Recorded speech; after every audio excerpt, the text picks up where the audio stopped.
Meu nome é Miguel Belo, aluno da Uninta Polo Castanhal, oitavo período de Pedagogia, junto com as colegas graduandas Alice Oliveira, Cleuda Rodrigues, Jennifer Palheta, Rosilene Santos, vamos apresentar esse trabalho de pesquisa como acontece a inclusão do surdo na sociedade contemporânea globalizada. Quais as medidas políticas têm se revelado eficazes sobre a ótica dos surdos no mercado de trabalho? Esta é a pergunta de investigação deste estudo. De acordo com a pesquisa do IBGE 2011, existe no Brasil 176.067 cidadãos incapazes de ouvir, 860.889 com dificuldades permanentes de ouvir e 4.713.854 em menor grau de surdez.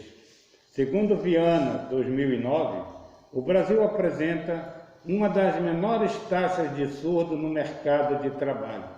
Para respondermos nossa pergunta de investigação, conduzimos uma pesquisa bibliográfica que foi dividida, além desta introdução, mais 3 sessões, que são desenvolvimento do trabalho com um marco teórico histórico, que trará entendimento do conceito de surdez e evolução das políticas públicas para a educação e para o mercado de trabalho de pessoas surdas.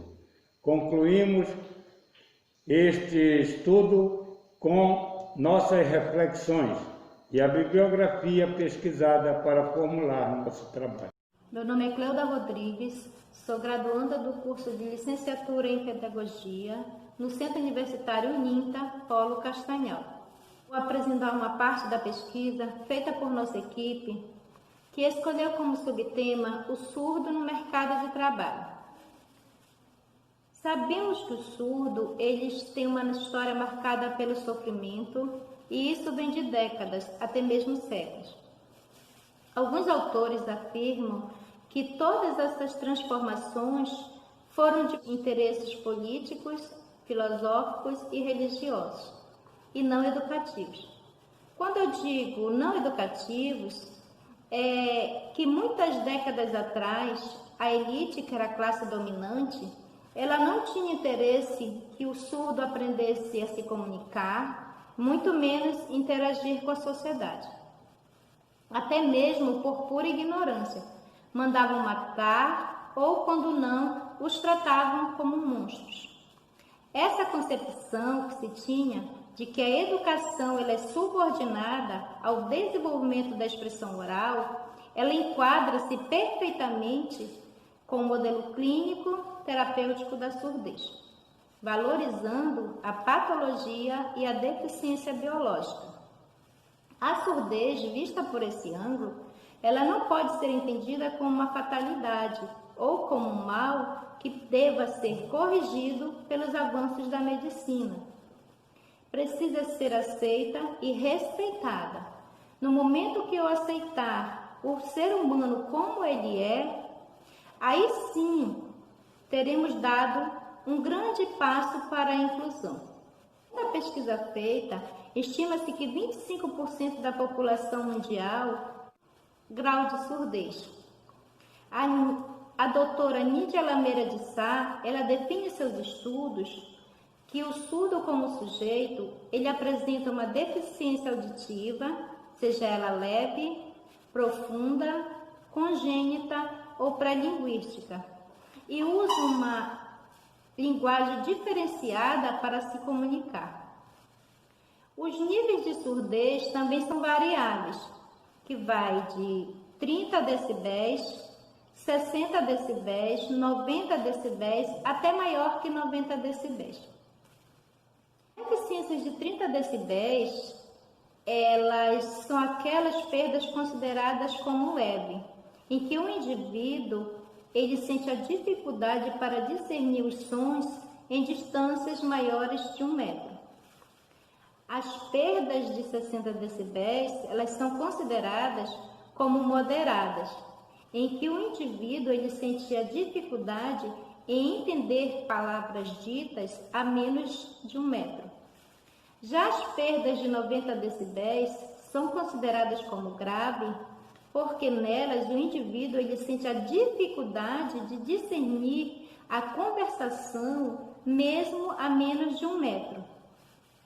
No quarto caso, que são as perdas profundas, não há resposta aos sons. Na realidade, há muita esperança, principalmente no que se refere à lei da inclusão, que vem priorizando cada vez mais a criação de novos espaços para os surdos. A sociedade cria alternativas e novas perspectivas para a formação e adesão do surdo no mercado de trabalho. Olá, sou Rosilene Santos Monteiro, concluinte do curso de Licenciatura Plena em Pedagogia Uninta Polo Castanhal, o surdo no mercado de trabalho. Sabemos que os surdos sofreram muito, foram séculos de sofrimentos, sem direitos, sem deveres e sendo explorados de maneira penosa. Não tinham direito ao trabalho. Observamos que a vida dos surdos foi muito difícil, mas hoje podemos dizer que os surdos têm seus direitos e seus deveres amparados pela Lei 8.213 de 1991, referente à contratação de deficientes nas empresas. Mesmo com toda história, que todos nós somos iguais e capazes, ainda há desafios na inclusão do surdo no mercado de trabalho. A falta de informação a respeito dos seus direitos com relação ao mercado e também aos programas de capacitações que não são amplamente divulgados. Apesar de toda a luta para o surdo ingressar no mercado de trabalho, ainda existem opiniões que não condizem com a realidade, que os surdos não são capazes de desenvolver seu próprio trabalho. Opiniões preconceituosas, pois os surdos capacitados desenvolvem muito bem o seu trabalho. Apesar de toda a luta para o surdo ingressar no mercado de trabalho, ainda existem opiniões que não condizem com a realidade, que os surdos não são capazes de desenvolver seu próprio trabalho. Opiniões preconceituosas, pois os surdos capacitados desenvolvem muito bem o seu trabalho. Sou Jennifer Palheta, graduanda do 8º período do curso de Licenciatura em Pedagogia do Centro Universitário Uninta, Polo Castanhal. Continuando, falarei sobre a educação de surdos no Brasil. Em uma narrativa histórica, iniciou-se em 1857, quando, a convite de Dom Pedro II, o professor francês surdo Ernest Ué veio ao Brasil fundar a primeira escola para surdos, o Imperial Instituto de Surdos Mudos, hoje Instituto Nacional de Educação para Surdos, INES. No Rio de Janeiro, na época, somente pessoas do sexo masculino podiam estudar neste estabelecimento. Ué, assim como Lepé, era adepto à língua de sinais e utilizava em suas aulas o método combinado. Os surdos tiveram finalmente a oportunidade de criar sua própria língua, a língua brasileira de sinais, Libras. utilizavam livremente para comunicação e expressão e também a recebiam em sua educação acadêmica ministrada naquela época em escolas especializadas. Como qualquer outra língua, existem características diferentes de cada região. Desde a promulgação da Constituição de 1988, desigualdades foram instituídas na sociedade e, com isso, surgiu a necessidade da elaboração de leis para garantir o acesso e permanência da educação do sujeito com deficiência. A Lei número 8.069, de 13 de julho de 1990, dispõe sobre o Estatuto da Criança e do Adolescente, ECA. Em seu artigo 54, garante atendimento educacional especializado aos portadores de deficiência, preferencialmente na rede regular de ensino, Brasil, 1990.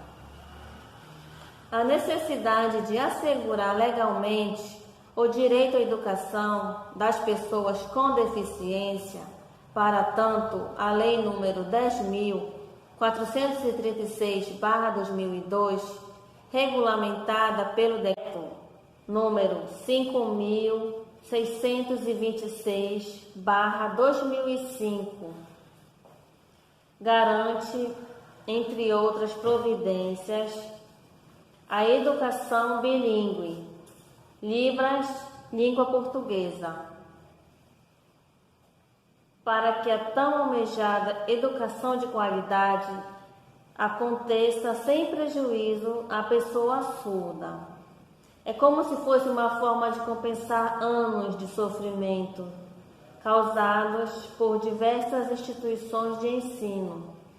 Reflexos desses prejuízos são até hoje sentidos por alunos surdos numa situação de fracasso escolar e de educadores numa insegurança e constante busca por métodos de ensino para assegurar a educação.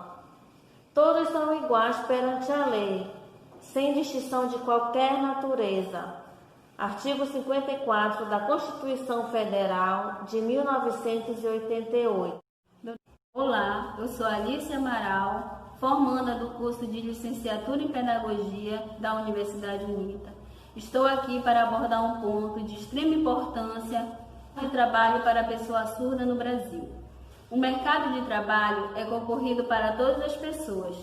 Segundo pesquisa do IBGE, 13,1% da população brasileira está desempregada. Para as pessoas com deficiência, essa realidade é ainda mais preocupante, visto que poucas empresas contratam espontaneamente.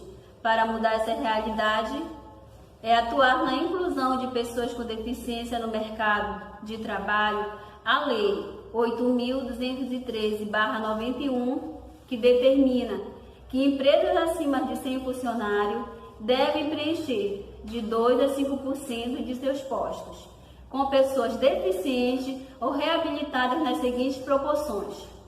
Essa lei mudou um pouco a realidade de pessoas deficientes, mas ainda há muito a ser feito. A maioria das empresas obedece à lei por obrigação e não por compreender a importância de realizar a inclusão. Pior que isso, muitas empresas acreditam que pessoas com deficiência não têm capacidade para realizar as atividades necessárias. Além disso, infelizmente, as empresas optam por outro tipo de deficiência, uma vez que consideram inviável a comunicação com os surdos. Essa falta de comunicação atrapalha o próprio desenvolvimento do colaborador surdo dentro da empresa. Mesmo com a lei em vigor, a acessibilidade ainda precisa de muitos ajustes. Sobretudo, para as empresas abraçar essa causa na prática, a baixa escolaridade também é um fator importante para a não inclusão no mercado de trabalho de pessoas surdas. As limitações que a surdez impõe é mesmo a falta de oportunidade. Não são todos os surdos que conseguem dar continuidade aos estudos. Paralelo a isso, temos as escolas que não estão preparadas para recebê-la, e a quantidade de professores que dominam a língua brasileira de sinais de Libras é escassa. Com todos esses fatores negativos que ainda existem, nos dias atuais, a problemática ainda persiste. Sabemos que sem a premissa de uma educação e formação de qualidade para os surdos, a sua inclusão no mercado de trabalho acontecerá de maneira fragmentada. Além da falta de intérprete, que compromete a compreensão e habilidade dos surdos nas entrevistas de emprego, muitos recrutadores não estão aptos, principalmente por não terem domínio da Libras. Embora exista lei em vigor, muitas melhorias precisam ser implementadas. A primeira grande mudança é na mentalidade, para conseguir captar as dificuldades e oferecer um ambiente mais propício ao desenvolvimento do surdo no mercado de trabalho. É preciso que as empresas deixem de ver os funcionários surdos como ônus e passem a integrá-lo completamente na equipe de trabalho, pois os surdos são plenamente capazes de realizar a maioria das atividades profissionais. Ao concluirmos este seminário, esperamos ter alcançado nossos objetivos. Obrigado.